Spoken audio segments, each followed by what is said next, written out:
السلام علیکم ورحمۃ اللہ وبرکاتہ۔ امید کی ناظرین و سامعین بخیر و عافیت ہوں گے۔ آج ہم سب کے لیے بڑی خوشی کی بات ہے کہ ہمارے بیچ حضرت مولانا مفتی محمد ابوذر صاحب قاسمی خیر آبادی دامت برکاتہم العالیہ تشریف فرما ہیں۔ آپ ایک پختہ صلاحیت کے مالک ہیں اور اپنے علاقے کے جمعے کے امام و خطیب ہیں، اور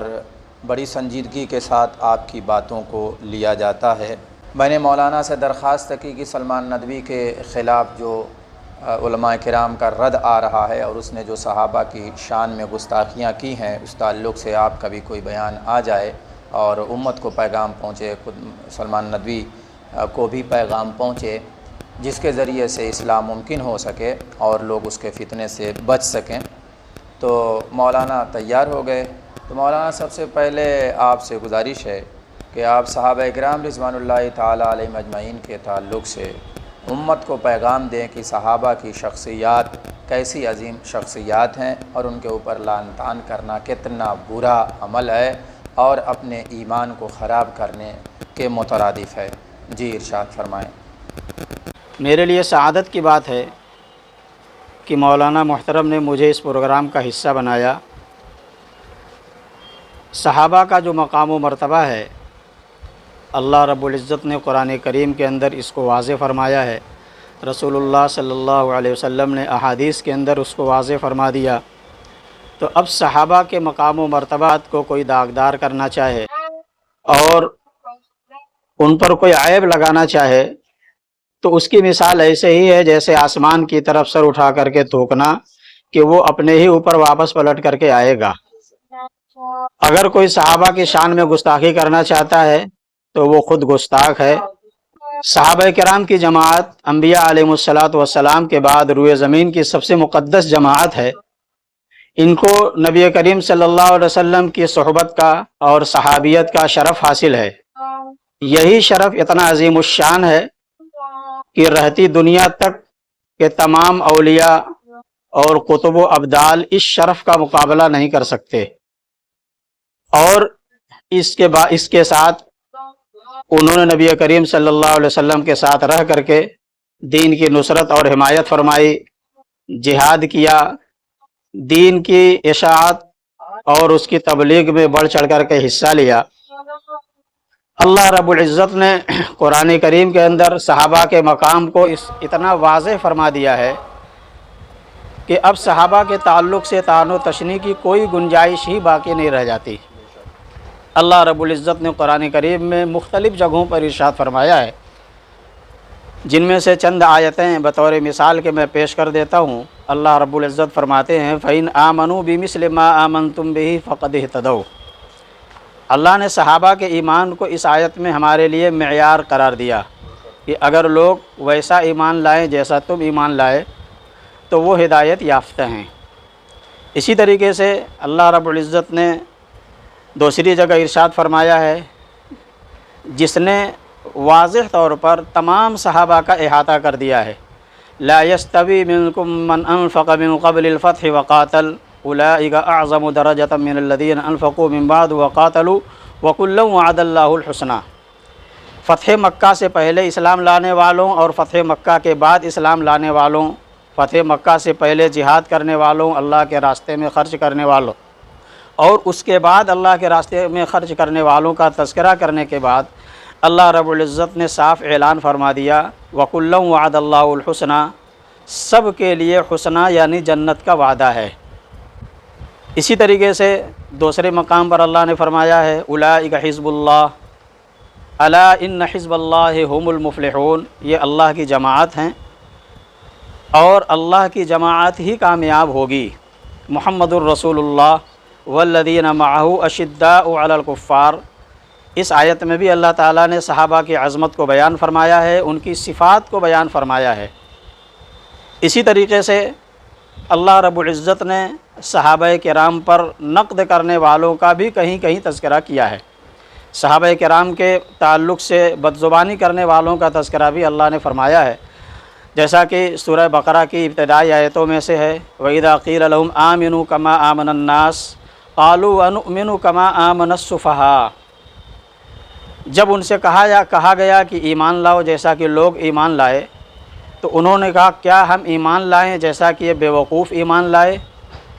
الا انہم ہم السفہاء، اللہ نے فرمایا سنو بے شک وہی بیوقوف ہیں۔ اس طریقے سے ایک دو اور جگہ میں اللہ رب العزت نے طعن و تشنیع کرنے والوں کے الفاظ ہی میں ان کا رد کیا ہے۔ تو اگر قرآن کے اسلوب کو ہم سمجھیں تو ہمیں اس سے یہ سبق ملتا ہے کہ صحابہ پر جس طرح جن الفاظ میں کوئی طعن و تشنیع کرے گا وہی چیز ان کے اوپر پلٹ کر کے آئے گی۔ اگر کوئی ان کو منافق کہتا ہے تو گویا خود منافقت اس پر آئے گی، اگر کوئی کافر کہتا ہے تو گویا کفر پلٹ کر کے اس کی طرف آئے گا، کوئی ان کو فاسق کہتا ہے، فاجر کہتا ہے تو وہ خود گویا فسق و فجور کے اندر مبتلا ہے۔ اور رسول اللہ صلی اللہ علیہ وسلم نے بھی ان کے مقام اور مرتبے کو واضح فرمایا ہے۔ مشہور حدیث ہے، اللہ اللہ فی اصحابی، اللہ کے واسطے میرے صحابہ کے سلسلے میں اللہ سے ڈرو، ان کو مشق ستم نہ بناؤ، ان کو نشانہ نہ بناؤ۔ پھر فرمایا جس نے ان سے محبت کی تو اس وجہ سے محبت کی کہ اس نے مجھ سے محبت کی، اور جس نے ان سے بغض رکھا تو اس وجہ سے ان سے بغض رکھا کہ اس نے مجھ سے بغض رکھا۔ اس کے بعد آپ نے ارشاد فرمایا من آذاہم فقد آذانی ومن آذانی فقد آذ اللہ، جس نے ان کو اذیت دی اس نے مجھ کو اذیت دی، اور جس نے مجھ کو اذیت دی اس نے اللہ کو اذیت دی۔ ومن آذ اللہ فیوشک ان یأخذہ، اور جس نے اللہ کو اذیت دی قریب ہے کہ وہ اللہ اس کو اپنی گرفت میں لے لے، اللہ کی پکڑ میں وہ آ جائے۔ اسی طرح ایک دوسری حدیث میں ہے، اللہ کے رسول نے ارشاد فرمایا ہے اذا رأیتم الذین یسبون اصحابی فقولوا لعنۃ اللہ علی شرکم، جب تم دیکھو لوگوں کو، ان لوگوں کو جو میرے صحابہ کو برا بھلا کہتے ہیں، تو تم کہو تمہارے شر پر اللہ کی لعنت ہو۔ تو ایک دو حدیثیں نہیں ہیں، بہت سی حدیثیں ہیں، بہت سی آیات ہیں۔ ان تمام احادیث اور روایات سے ہمیں یہ معلوم ہوتا ہے کہ اللہ اور اس کے رسول صلی اللہ علیہ وسلم نے صحابہ کو عادل، متقی، پرہیزگار اور تنقید سے بالا تر قرار دیا ہے۔ ذرا سا روک کر کے میں آپ سے خصوصی طور پر یہ سوال کرنا چاہوں گا کہ مولانا سلمان ندوی صاحب اور ان جیسے لوگ صحابہ کرام کی جماعت کو تو مانتے ہیں، البتہ زیادہ تر ان کا جو حملہ ہوتا ہے جس شخصیت پہ، وہ حضرت معاویہ رضی اللہ تعالیٰ عنہ کی ذات پہ وہ حملہ کرتے ہیں، اور عام طور پر ان کو اسلام سے نکالنے کی ناپاک کوشش کرتے ہیں، اس طرح کے جملے کہتے ہیں علیہ باللہ کہ وہ منافق تھے، دل سے انہوں نے اسلام کو قبول نہیں کیا تھا۔ تو اس سلسلے میں ذرا سا آپ مزید روشنی ڈال دیں کہ حضرت معاویہ رضی اللہ تعالیٰ عنہ کو کتنا نشانہ بنایا جا رہا ہے، اور کیا ان کے پاس دلیل ہے کہ قرآنی آیات کا مصداق ان کو نہیں سمجھ رہے ہیں، احادیث نبویہ کا مصداق ان کو نہیں سمجھ رہے ہیں، اور ان کا یہ سب کرنا کہاں تک درست ہے؟ دیکھیے، جو فضائل صحابہ کے سلسلے میں جو آیات ہیں، جو روایتیں ہیں، اگر سلمان صاحب حضرت معاویہ رضی اللہ عنہ کو اس سے مستثنیٰ سمجھتے ہیں تو استثناء کی دلیل ان کو پیش کرنی چاہیے، اور میں سمجھتا ہوں کہ استثناء کی کوئی دلیل موجود نہیں ہے، انہوں نے کوئی پیش ہی نہیں کی، اور جو روایتیں وہ پیش کرتے ہیں وہ من گھڑت روایتیں پیش کرتے ہیں، حقیقت سے ان کا کوئی تعلق نہیں ہے، یا تاریخی کتابیں ان کے سامنے ہوں گی، اور کتاب اللہ اور احادیث رسول اللہ کے سامنے اگر تاریخی کتابیں ہوں، ان سے ٹکراؤ اور تعارض ہوتا ہو تو ہم تو تاریخی کتابوں کو ردی کی ٹوکری میں ڈال دیں گے۔ کتاب اللہ کے مقابلے میں اس کی کوئی حیثیت نہیں ہے، رسول اللہ صلی اللہ علیہ وسلم کی مبارک احادیث کے مقابلے میں تاریخ کی کتابوں کی کوئی حیثیت نہیں ہے۔ رہی بات حضرت معاویہ رضی اللہ عنہ کی، رسول اللہ صلی اللہ علیہ وسلم نے ان پر اعتماد کیا ہے، اور اعتماد ہی کی دلیل ہے کہ قرآن کا نزول ہوتا تو ان کو بھی بلا کر کے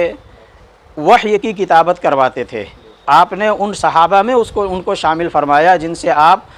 کتابت وحی کا کام لیا کرتے تھے، اور رسول اللہ صلی اللہ علیہ وسلم نے تو ان کے حق میں دعا بھی فرمائی ہے، اللہم اجعل ہادیا مہدیہ، اے اللہ ان کو رہنمائی کرنے والا اور ہدایت یافتہ بنا۔ تو خود رسول اللہ صلی اللہ علیہ وسلم کا اعتماد ہے ان کے اوپر، رسول اللہ صلی اللہ علیہ وسلم کی دعائیں ان کے ساتھ ہیں، اور ایک دوسری روایت میں یہ ہے اللہم علمہ الکتاب والحساب وقہ العذاب، اے اللہ ان کو کتاب اور حساب کا علم عطا فرما اور ان کو عذاب سے بچا۔ ایک تو اللہ کے رسول صلی اللہ علیہ وسلم ان کو عذاب سے بچنے کی دعا فرما رہے ہیں کہ اللہ ان کو عذاب سے بچا دے، اور کتاب کے علم کی دعا دے رہے ہیں۔ تو ان سب کے مجموعے سے ہمیں یہ کسی طریقے سے اس میں شک و شبہ نہیں کرنا چاہیے کہ انہوں نے سچے دل سے اسلام قبول نہیں کیا ہوگا، یا بعد میں یہ منافق ہو گئے، بعد میں کفر کی طرف لوٹ آئے۔ اگر ہم ایسا خیال رکھتے ہیں نعوذ باللہ ثم نعوذ باللہ، تو اس کی زد خود رسول اللہ صلی اللہ علیہ وسلم پر پڑتی ہے، اس لیے کہ آپ کے یہ تربیت یافتہ ہیں، آپ کے معتمد صحابہ میں سے ہیں،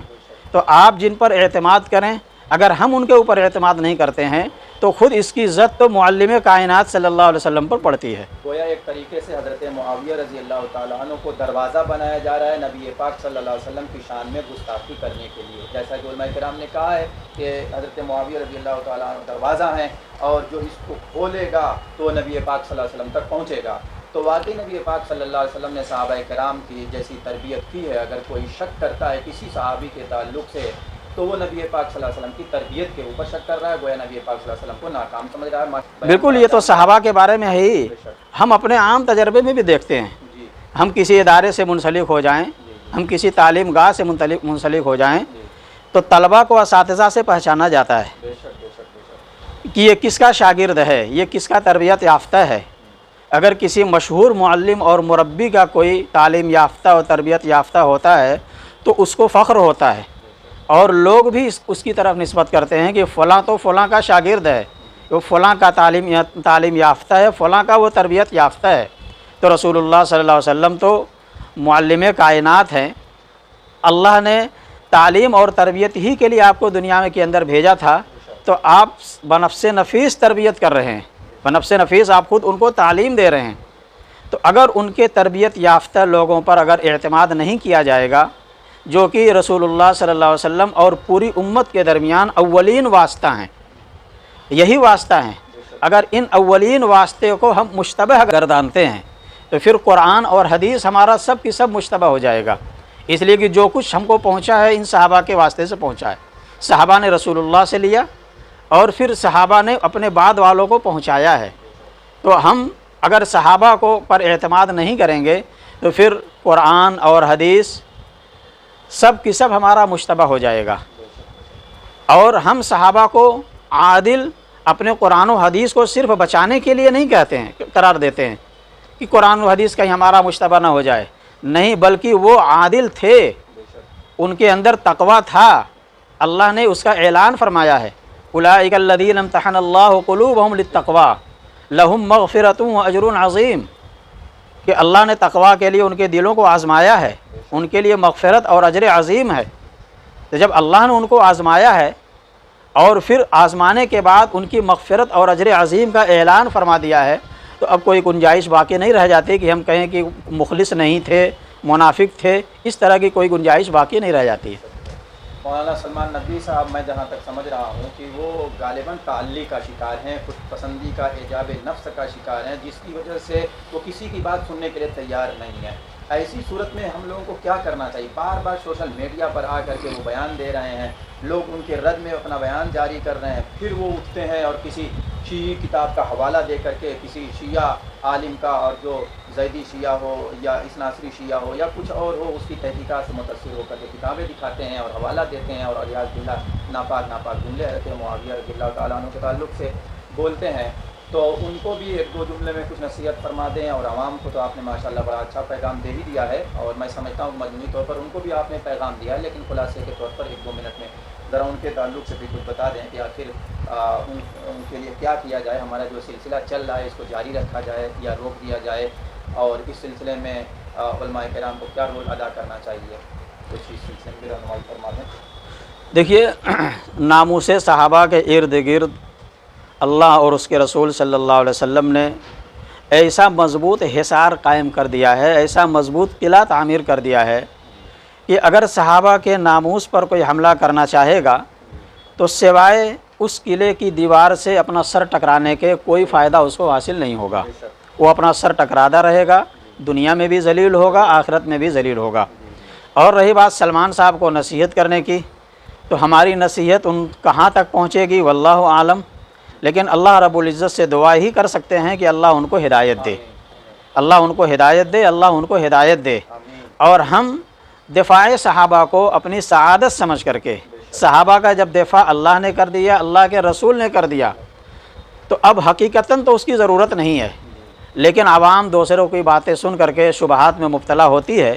اس لیے ضرورت ہمیشہ رہی ہے اور ہمیشہ رہے گی۔ جو لوگ دفاع صحابہ کا کام کرتے ہیں وہ بڑے سعادت مند ہیں، نیک بخت ہیں، اللہ ان کو ہمت دے، اللہ ان کو حوصلہ دے اور ان کی کوششوں کو کامیاب فرمائے۔ آمین آمین۔ ہمارے یوٹیوب چینل المعروفی پر کئی ویڈیوز میری بھی اور بہت سے علماء کی نشر ہوئی ہیں، اس سلسلے میں ممکن ہے کہ آپ تک بھی پہنچی ہوئی ہوں، تو اس سلسلے میں بھی ذرا سا 1-2 منٹ میں بتا دیں کہ وہ آپ کو کیسی لگیں، ان میں کیا کمی ہے یا اس سے فائدہ ہوگا یا نہیں۔ جی، آپ کے المعروفی یوٹیوب چینل کو میں نے بھی دیکھا ہے، بہت سی ویڈیوز آتی رہتی ہیں اور اس کو سنتے ہیں، الحمدللہ بہت اچھا کام چل رہا ہے، اور جو باتیں خصوصاً آپ کی طرف سے آتی ہیں بڑی محقق ہوتی ہیں، دلائل سے بالکل مبرہن ہوتی ہیں، اور یہ جواب جو آپ نے چاہے رد سلمانیات کے موضوع پر دیا ہو یا دوسرے موضوعات پر، بڑی محقق اور مدلل آپ کی باتیں ہوتی ہیں، اور میں آپ سے یہ درخواست کروں گا کہ اس سلسلے کو آگے بڑھاتے رہیں، اس سلسلے کو روک نہ دیں، وقت کے حساب سے جو موضوع سامنے آئے، جو تقاضا ہو امت کی فلاح و بہبود کے لیے، امت کی رہنمائی کے لیے، اس وقت کے حساب سے اس موضوع پر کام کرتے رہیں۔ انشاءاللہ، جزاک اللہ، بہت بہت شکریہ۔ اللہ تعالیٰ آپ کو جزائے خیر دے، آپ کے جان میں، مال میں، آمین۔ میں، اولاد میں برکت عطا فرمائے اور مزید مستفید ہونے کی توفیق بخشے۔ السلام علیکم ورحمۃ اللہ وبرکاتہ۔ وعلیکم السلام۔